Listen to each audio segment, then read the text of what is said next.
If you discover you have a spirit or spirits in your house, remember, not all ghosts are evil, or not all ghosts are out to get you either. Yeah, I've seen some of the weird videos that clearly show a pissed off spirit, but let's be real, that's one video. So back to my story. I've lived with many ghosts, and even the house I grew up in, for example, was 100 years old, and yes, it had a ghost. Now, we never knew who she actually was, but anyway, we had a lot of different things happening in the house. We, for example, could hear the front door opening and closing. Sometimes we heard footsteps. Sometimes when I was in the house, you'd call out because you thought it was another family member. And, we wouldn't get an answer. So, you go in search of who was being the jerk by not responding, only to go through the house and find there's no one there. You're it. But the most memorable experience I had, if you can call it that, was one night I was in my bedroom and I had my bedroom door shut. I was about 17 years old, and I was lying at the foot of my bed with my legs hanging over the bottom and my feet on the floor. And I wasn't thinking about much. But this is important to let you know. I had this dome light that was in the center of the room. And at the time, snake belts were in fashion. Now, if you don't know what a snake belt is, that's a thin belt that's made out of metal and elastic, and the metal was simulating the snake skin, and it was held together with the clasp in the front. In my case, the clasp was oval. So as I lied there, I had spied something out of the corner of my eye. And across the room, in the corner where the ceiling and the wall meets, was a round light about the size of a $50. It's just up there in that space. So I'm watching this light, and then I notice it starts moving downward, slowly.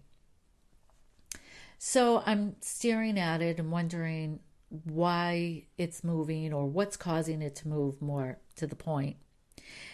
And I realized it couldn't be coming from the dome light because, again, it's a dome and it's covering the light bulb. And then I got this idea. Oh, it must be coming from the belt. So to prove my theory, as I'm lying there on my back, I grabbed the belt, the clasp, and I started moving it back and forth. And I'm watching the light. Wait, that's not supposed to happen. What's supposed to happen is the light should be zigzagging from the movement of my belt, and that's not what's happening. It's still slowly moving down the wall. Okay, let me try this again. And it's still slowly moving, so it's not the snake belt. Well, I did what any normal person would do. I closed my eyes and I wished for it to go away. I have no idea how long I lied there or if I even fell asleep, but when I opened my eyes and looked, it was gone. Thankfully. Then I got up because I wanted to go tell my parents. I quietly opened my door, but they were already asleep. So the next morning at coffee, I told them what had happened. My dad was totally intrigued. And the first thing he asked me was why I didn't keep my eyes open and see what it morphed into. I swear those are his exact words. I told him I didn't want to see what it morphed into. I was scared. He just looked at me. He was like totally disgusted with the lack of enthusiasm I had about doing that. Then there was the duplex. This was an apartment that I had rented. And not only did the house sport a plaque from the Historic Society, but it had a resident ghost. Of course, I didn't know that until I moved in. But on hindsight, I remember joking about ghosts with the owner when she was showing me the place because of the plaque. And although I laughed, she never laughed with me, or now that I think of it, at all. However, as soon as I moved in, guess what? They were at work. So it had this small half bath, and it was located right off of the kitchen. It was kind of cute, yet it had this really funky odor. Of course, at first I thought, it just needed a good cleaning. So I bleached the crap out of it, even bleaching the floor. Still, the smell was there. And I asked my friends when they came over, "Can you smell that smell?" And all they'd say was, "All I can smell is bleach. You use way too much bleach in here." So no matter how many times I went in that bathroom, I could still smell that odor. So I decided I would turn my attention away from the bathroom by deciding never to use it again.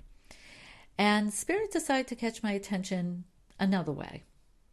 So one day, while watching TV in the living room, I caught what looked like a white ghostly apparition going by the window. What? It can't be. It has to be a person.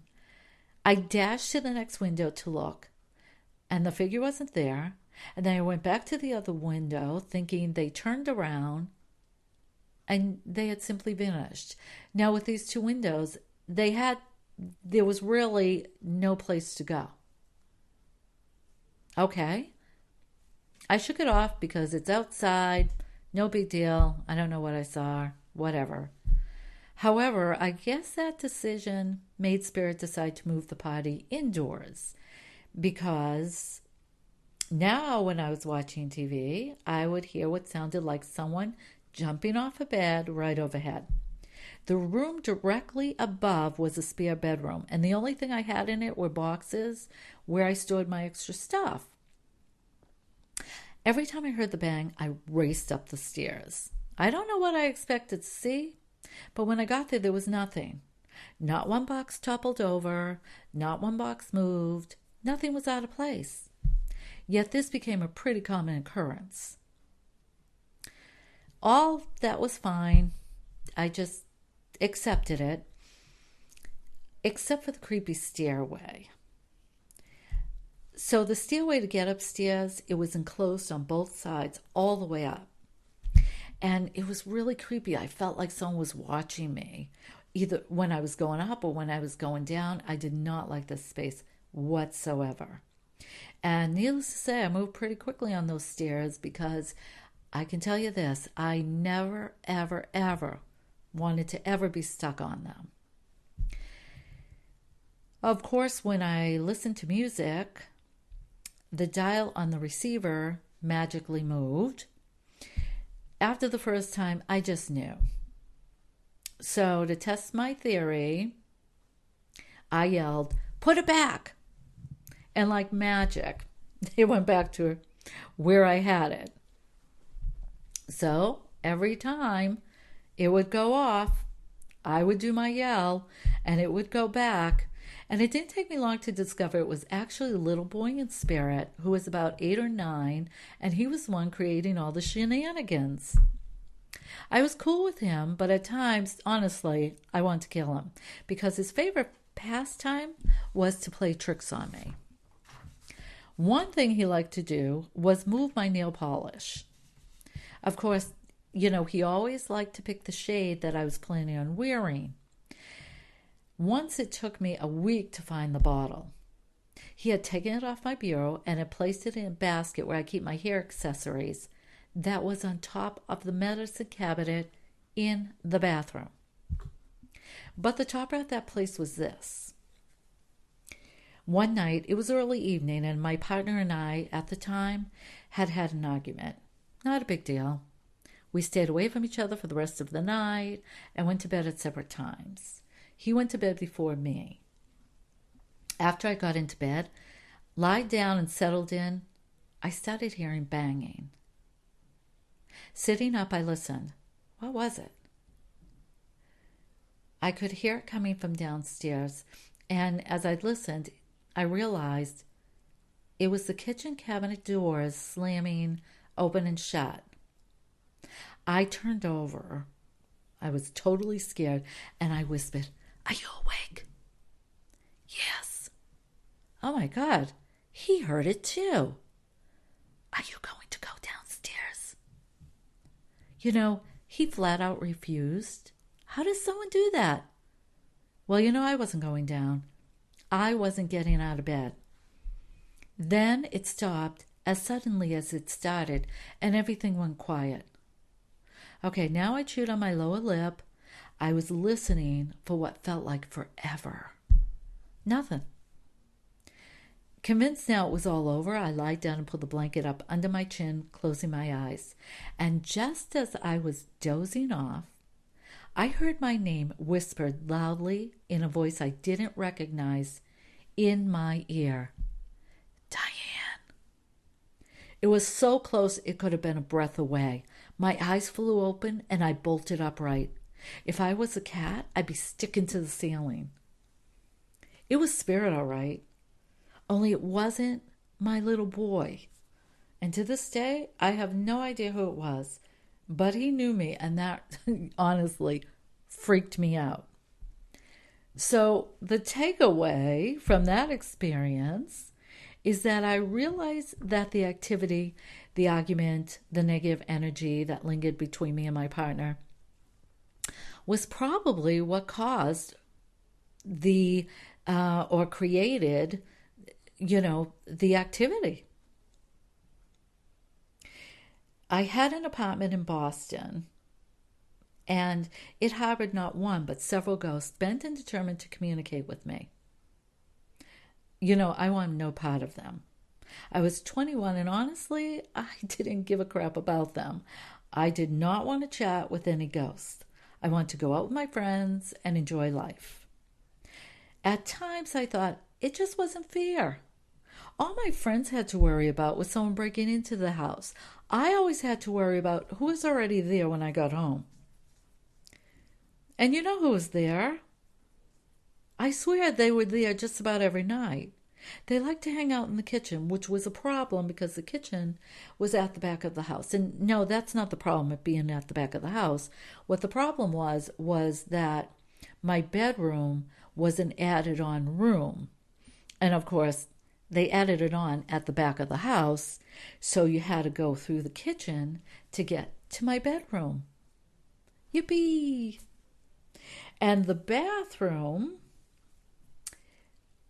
was on the other side of the kitchen. So the bathroom dash in the middle of the night was always fun. I had to run through the kitchen to get to it, of course. Some nights I would not want to do that because I knew they were there, so I would hold it for hours. And when I couldn't wait any longer, I'd do the bathroom dash, flipping light switches all the way. Man, was I fast. My bed was situated on the opposite wall of the kitchen. And, there were times when I would sit in bed and I would read, and I could feel them just standing in the doorway. I wouldn't look over. I didn't want to see them. But I knew they were there, and I say them because it was more than one. I would just continue to read, pretending they weren't there. They never came into the bedroom, and for the longest time, I was grateful for that, believe me. But I was also confused. It was kind of like, why aren't they coming in here? I couldn't understand why they just waited in the kitchen. I wondered, did something happen in the kitchen? Were they murdered in the kitchen? Did something awful happen in the kitchen? What was it? It wasn't until years later that I got my answer. And it wasn't so dramatic. It was simply that the addition hadn't been there in their time on Earth, so they couldn't go any further.